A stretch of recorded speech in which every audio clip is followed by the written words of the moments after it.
हमें युवाओं के मैसेज आए और युवाओं ने कहा कि ये परिणाम जारी हुआ है, इसमें भ्रष्टाचार की बू आ रही है। हिंदी की परीक्षा में ऐसे राइटिंग में नंबर बढ़े हैं तो निश्चित तौर पर ये बहुत बड़ा घपला है।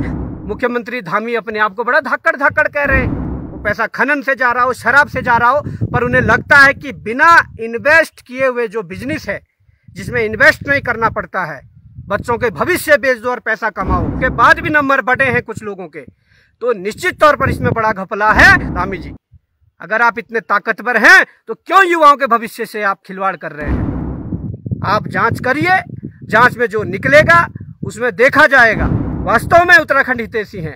अगर आप वास्तव में धाकड़ है तो निश्चित तौर पर उत्तराखंड लोक सेवा आयोग और पूर्व में उत्तराखंड अधीनस्थ सेवा चयन आयोग में हुए घपले भर्ती घोटालों की सीबीआई जांच करवाई। मुख्यमंत्री पुष्कर सिंह धामी एक बार पुनः पारदर्शी परीक्षाओं को कराने में नाकाम हुए हैं, फेल हुए हैं।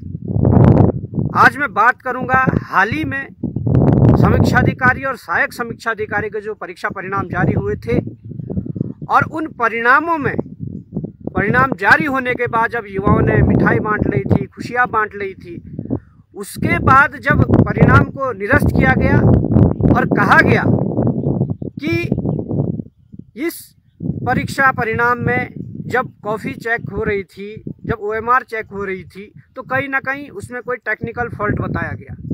किस प्रकार का टेक्निकल फॉल्ट था ये तो जांच का विषय है और निश्चित तौर पर जांच भी होनी चाहिए। ऐसी कौन सी तकनीकी खराबी आ गई थी जिसमें कि ओएमआर चेक करने के बाद, परीक्षा परिणाम जारी होने के बाद पता चला, ये जांच का विषय है। परंतु इससे महत्वपूर्ण बात यह है, ये प्रदेश के एक एक बेरोजगार नौजवान को समझना पड़ेगा, क्योंकि ये बात यहाँ पर नहीं रुकने वाली। जिस प्रकार की जो चीजें मैं कहने वाला हूँ और जो वास्तविकता है, इस बात को प्रदेश का नौजवान बड़े गंभीरता से ले, नहीं तो जिस प्रकार से इन लोगों ने परीक्षा बेच के, पेपर बेच के एक ऐसा बिजनेस खड़ा किया था जो बिना इन्वेस्टमेंट का था, मुझे लग रहा है कि उस बिजनेस को दोबारा खड़ा किया जा रहा है, क्योंकि यहाँ पर अटैचियां भेजने के नाम पर शराब और खनन का पैसा कम पड़ रहा है। मुझे लग रहा है कि उस बुनियाद को दोबारा डाला जा रहा है जो बिना इन्वेस्ट के इन्हें करोड़ों अरबों रुपए इकट्ठा हो जाता था। क्योंकि मैं बताना चाहूँगा, जब वो परिणाम निरस्त हुआ उसके बाद तकनीकी खराबी का हवाला देकर, उसके बाद कुछ ही दिनों में, लगभग हफ्ता भर और 10 दिनों में दोबारा परीक्षा परिणाम जारी हुआ। हमें युवाओं के मैसेज आए और युवाओं ने कहा कि ये परिणाम जारी हुआ है, इसमें भ्रष्टाचार की बू आ रही है। निश्चित तौर पर हमने जब वो परिणाम मंगवाया तो हमने जब देखा तो निश्चित तौर पर उसमें भ्रष्टाचार की बू आ रही है।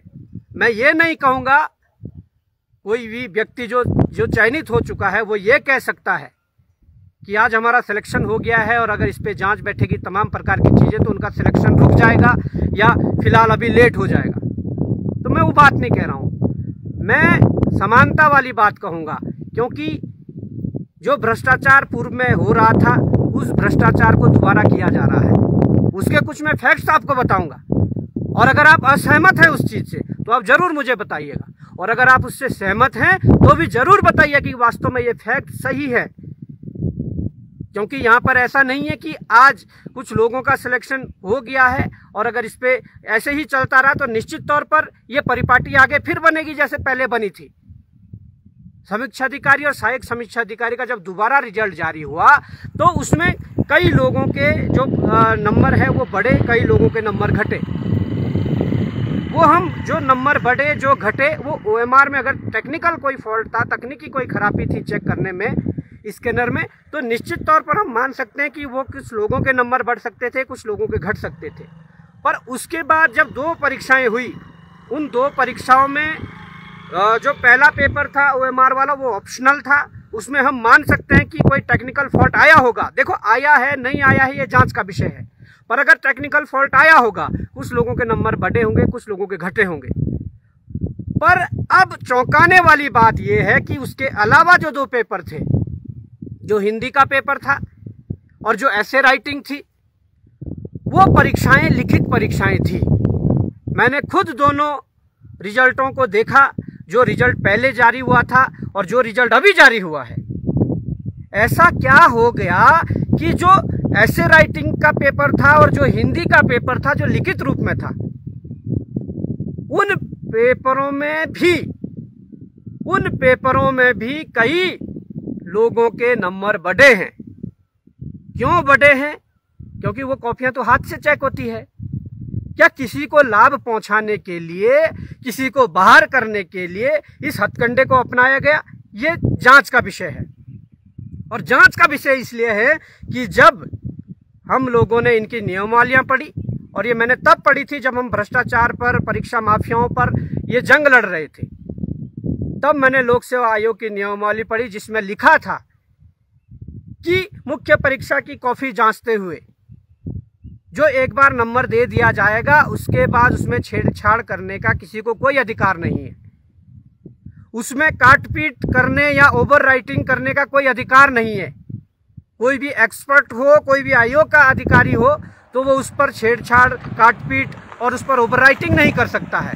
जब ये आपके नियमावली में है, आपसे आरटीआई से भी पूर्व में ये लिया गया था, उस दौरान आपने आरटीआई में भी ये जवाब दिया कि किसी भी मुख्य परीक्षा की कॉपी जांचने के बाद जो ओवर राइटिंग उस कॉपी में, उस जो नंबर दिए गए उसमें ओवर राइटिंग नहीं की जाएगी, उस नंबरों में छेड़छाड़ नहीं की जाएगी, ये आपकी नियमावली कहती है। और उसके बावजूद भी हिंदी की परीक्षा में ऐसे राइटिंग में नंबर बढ़े हैं, तो निश्चित तौर पर यह बहुत बड़ा घपला है। और मुझे लगता है कि जो सरकार, जिनकी कुर्सियां पैसों की बदौलत टिकी है, अटैचियों की बदौलत टिकी है, मुझे लगता है कि वो पैसे कम पड़ रहे हैं।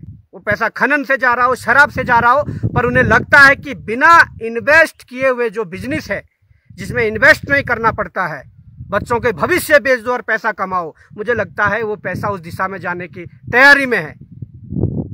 निश्चित तौर पर मुझे युवाओं के लगातार फोन आए और हमने इसका संज्ञान लिया। मैं कुछ दिनों से क्षेत्र में हूं, कुछ दिनों से पहाड़ों में हूं, पर कुछ दिनों में देहरादून आऊंगा तो निश्चित तौर पर इस पर जो हमारी ओर से कार्रवाई होगी वो की जाएगी। आज हो सकता है कि उन लोगों को बुरा लगे जिनका सिलेक्शन हुआ है, वो नहीं चाहेंगे कि कोई इस भर्ती में अड़ंगा हो। हम भी नहीं चाहेंगे कि किसी भर्ती में कोई अड़ंगा हो।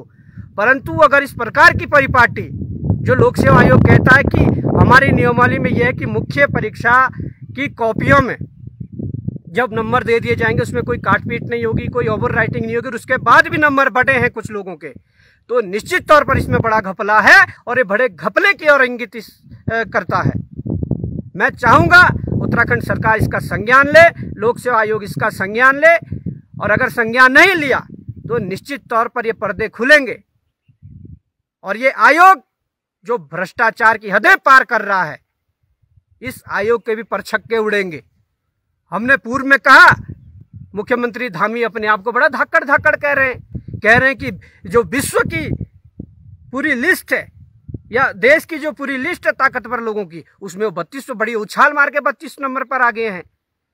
मैं कहता हूं धामी जी, अगर आप इतने ताकतवर हैं तो क्यों युवाओं के भविष्य से आप खिलवाड़ कर रहे हैं? आपने तो केदार बाबा की सौगंध खाई थी। क्या केदार बाबा आपके लिए कोई एक राजनीति करने का एक माध्यम रह गया है?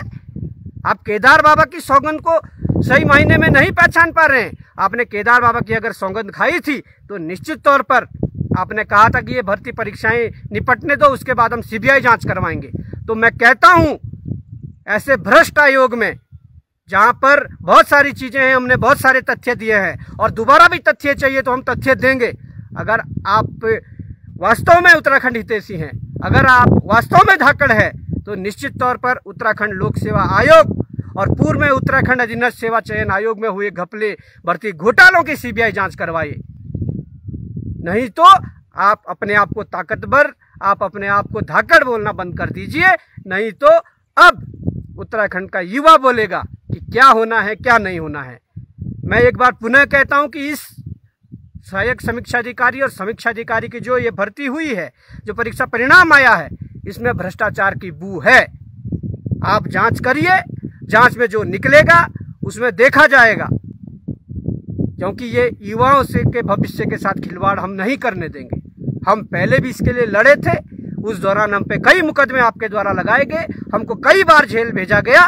परंतु अगर युवाओं के भविष्य के साथ फिर से खिलवाड़ हो रहा है तो निश्चित तौर पर इसे हम बिल्कुल भी बर्दाश्त नहीं करेंगे और इस लड़ाई को लड़ेंगे। मैं आपको सिर्फ ये अपील करने आया हूं कि अगर अभी तक आपने K24 news and entertainment channel को सब्सक्राइब नहीं किया तो प्लीज कर लीजिए।